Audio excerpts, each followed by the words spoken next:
Hello friends, welcome to my channel study physics. I hope आप लोगों की board exams की तैयारी बहुत ही अच्छी चल रही होगी। तो मैं आज आप सभी लोगों के लिए सेमीकंडक्टर चैप्टर का वन शॉट वीडियो लेकर आई हूँ, जिसमें मैं सेमीकंडक्टर चैप्टर के all important topics cover up करूंगी। तो बिना देर किए आज की वीडियो को हम स्टार्ट करते हैं। सबसे पहले हम बात करेंगे energy bands in case of conductors, insulators and semiconductors के बारे में। सबसे पहले हम बात करते हैं कंडक्टर्स की। कंडक्टर्स को समझने से पहले हम समझेंगे वैलेंस बैंड और कंडक्शन बैंड होता क्या है। वैलेंस बैंड वो बैंड होता है जो फील्ड होता है वैलेंस इलेक्ट्रॉन से, और कंडक्शन बैंड वो बैंड होता है जो बिल्कुल ही एम्प्टी होता है। कंडक्टर्स के केस में वैलेंस बैंड और कंडक्शन बैंड आपस में ओवरलैप करते हैं, जिसकी वजह से उन दोनों के बीच में कोई भी एनर्जी का डिफरेंस नहीं होता। और जो हमारे वैलेंस बैंड के इलेक्ट्रॉन्स हैं वो इजीली जंप कर पाते हैं कंडक्शन बैंड में, जिसकी वजह से कंडक्टर्स के केस में करंट इजीली फ्लो कर पाता है। लेकिन इंसुलेटर्स में ऐसा नहीं होता। इंसुलेटर्स में वैलेंस बैंड और कंडक्शन बैंड के बीच में जो एनर्जी का गैप होता है वो बहुत ही ज्यादा होता है। वो ग्रेटर होता है 3 इलेक्ट्रॉन वोल्ट के, जिसकी वजह से जो हमारे वैलेंस इलेक्ट्रॉन्स होते हैं वैलेंस बैंड के, वो जंप नहीं कर पाते कंडक्शन बैंड में। उनके लिए बहुत ही टफ होता है वैलेंस बैंड से कंडक्शन बैंड में जंप कर पाना, इसलिए इंसुलेटर्स के केस में करंट फ्लो नहीं कर पाता। अब हम बात करते हैं सेमीकंडक्टर्स की। वैलेंस बैंड और कंडक्शन बैंड के बीच में जो एनर्जी का गैप होता है सेमीकंडक्टर्स के केस में वो लेस देन होता है 3 इलेक्ट्रॉन वोल्ट के। अगर हम वैलेंस इलेक्ट्रॉन्स को थोड़ी भी एनर्जी प्रोवाइड करें तो वो इजीली जंप कर पाते हैं कंडक्शन बैंड में और सेमीकंडक्टर्स में करंट फ्लो हो पाता है। तो ये तो बात हुई energy bands in case of conductors, insulators और सेमीकंडक्टर्स के बारे में। अब हम देखेंगे सेमीकंडक्टर्स का क्लासिफिकेशन। सेमीकंडक्टर्स दो टाइप के होते हैं, इंट्रिंसिक सेमीकंडक्टर और extrinsic semiconductor. Extrinsic semiconductor further दो टाइप्स के होते हैं, एन टाइप और P type. Intrinsic semiconductor pure semiconductor होते हैं, इनमें कोई भी इम्प्योरिटी नहीं होती। इंट्रिंसिक सेमीकंडक्टर में नंबर ऑफ होल्स इक्वल होते हैं नंबर ऑफ इलेक्ट्रॉन्स के। अगर हम इंट्रिंसिक सेमीकंडक्टर में इम्प्योरिटीज ऐड करते हैं तो वो हमारा एक्सट्रिंसिक सेमीकंडक्टर बन जाता है। एक्सट्रिंसिक सेमीकंडक्टर की जो कंडक्टिविटी होती है वो इंट्रिंसिक सेमीकंडक्टर से हाई होती है। एक्सट्रिंसिक सेमीकंडक्टर में number of holes and number of electrons equal नहीं होते। अब हम इंट्रिंसिक एंड एक्सट्रिंसिक सेमीकंडक्टर के बीच डिफरेंस देखते हैं। Intrinsic semiconductor, extrinsic semiconductor. Intrinsic semiconductor हमारे प्योर सेमीकंडक्टर्स होते हैं और एक्सट्रिंसिक इम्प्योर सेमीकंडक्टर्स होते हैं, क्योंकि इनमें डोपिंग होती है।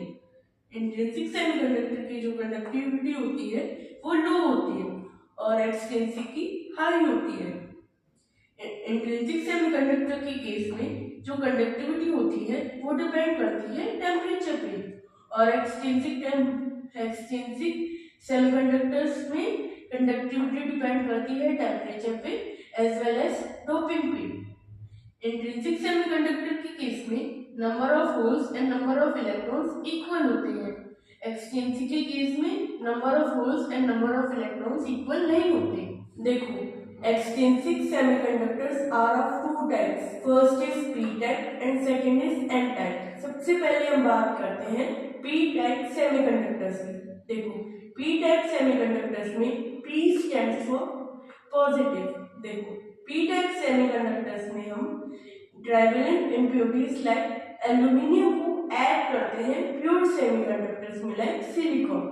ट्राइवेलेंट मतलब जिसके आउटरमोस्ट शेल में 3 वैलेंस इलेक्ट्रॉन्स हो।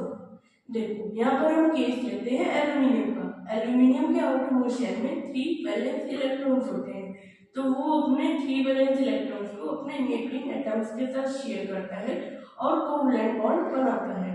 लेकिन सिलिकॉन का एक कोवलेंट बॉन्ड इनकम्प्लीट होता है due to deficiency of electrons.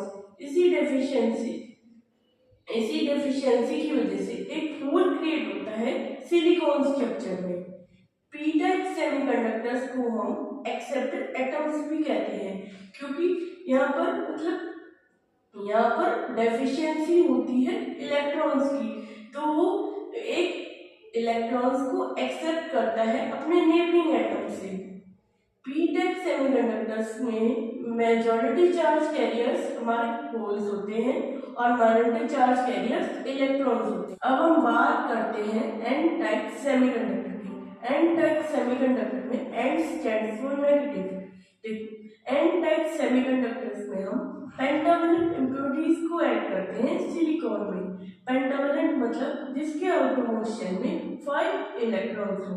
यहाँ पर हम केस लेते हैं फास्फोरस का। फास्फोरस के आउटरमोस्ट शेल में 5 इलेक्ट्रॉन्स होते हैं, जिनमें से वो 4 इलेक्ट्रॉन्स अपने नेबरिंग एटम्स के साथ शेयर करता है और कोवेलेंट बॉन्ड बनाता है। जो हमारा 5th इलेक्ट्रॉन होता है वो बहुत ही लूजली बाउंड होता है, मतलब उसे बहुत कम एनर्जी चाहिए होती है डिटैच होने के लिए। देखो, हर pentavalent impurity atom donates 1 extra electrons for conduction, इसलिए हम इसे कहते हैं donor atom. N type semiconductors में जो हमारे मेजॉरिटी चार्ज कैरियर्स होते हैं वो हमारे होते हैं इलेक्ट्रॉन्स और माइनॉरिटी चार्ज कैरियर्स होल्स होते हैं। अब हम N type and P type semiconductor के बीच डिफरेंस देखते हैं। N type, P type. N type semiconductor में हम पेंटावलेंट इम्प्योरिटीज को डोप करते हैं प्योर सेमीकंडक्टर के अंदर, और पी टाइप में हम ट्राइवेलेंट इम्प्योरिटीज को डोप करते हैं प्योर सेमीकंडक्टर के अंदर। एन टाइप में जो मेजॉरिटी चार्ज कैरियर्स होते हैं वो होते हैं हमारे इलेक्ट्रॉन्स, और पी टाइप में मेजॉरिटी चार्ज कैरियर्स होते हैं होल्स। एन टाइप के केस में जो डोनर इम्प्योरिटी होती है वो लाई करती है just below the conduction band, और पी टाइप में एक्सेप्टेड इम्प्योरिटी लाई करती है just above the valence band. Next topic है पीएन जंक्शन। सबसे पहले हम समझते हैं कि पीएन जंक्शन होता क्या है। जब हम पी टाइप सेमीकंडक्टर को और एन टाइप सेमीकंडक्टर को एटॉमिक लेवल पर ज्वाइन करते हैं तो हमारा एक पीएन जंक्शन फॉर्म होता है। जंक्शन मतलब वो मीटिंग पॉइंट जहाँ पर पी टाइप सेमीकंडक्टर और एन टाइप सेमीकंडक्टर मीट करते हैं। अब हम पीएन जंक्शन की फॉर्मेशन को समझते हैं। देखो, हम जानते हैं पी टाइप सेमीकंडक्टर में हमारे मेजॉरिटी चार्ज कैरियर्स होल्स होते हैं और माइनॉरिटी चार्ज कैरियर्स इलेक्ट्रॉन्स होते हैं, और एन टाइप सेमीकंडक्टर्स में हमारे मेजॉरिटी चार्ज कैरियर्स इलेक्ट्रॉन्स होते हैं और माइनॉरिटी चार्ज कैरियर्स हमारे होल्स होते हैं। जब हम इन्हें आपस में ज्वाइन करते हैं तो जो हमारे एन टाइप के इलेक्ट्रॉन्स होते हैं वो पी टाइप में आना स्टार्ट कर देते हैं और पी टाइप के होल्स के साथ रिकम्बाइन करते हैं। जब एन टाइप के इलेक्ट्रॉन्स पी टाइप में आते हैं तो वो अपने पीछे एक पॉजिटिव आयन छोड़ते आते हैं। ऐसे ही जब पी टाइप के होल्स एन टाइप में जाते हैं तो वो अपने पीछे एक नेगेटिव आयन छोड़ते हैं, जिसकी वजह से पी साइड पर नेगेटिव आयन की लेयर फॉर्म हो जाती है और एन साइड पर पॉजिटिव आयन की लेयर फॉर्म हो जाती है, और इस लेयर या फिर इस रीजन को हम कहते हैं डिप्लीशन रीजन। अब हम समझते हैं पीएन जंक्शन की वर्किंग को। सबसे पहले हम बात करते हैं फॉरवर्ड बायसिंग की।